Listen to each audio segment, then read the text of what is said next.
السلام عليكم. اليوم راح ندير لكم عصير المشمش بمكونات مختلفة تخليه يكون منعش بزاف. تابع الفيديو الاخير، متأكدة اللي رايح يعجبك.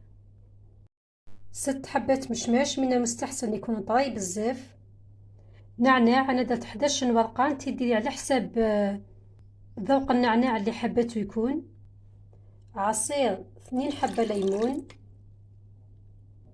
كمية من الماء على حسب القوام اللي حبيته يكون. أنا الماء درت حوالي لتر إلا ربع. السكر أيضا على حسب الذوق، درت 2 ملعقة كبيرة. إذا كنتي حبيتو يجي صحي 100% تقدري تعوضي السكر بالدقلة.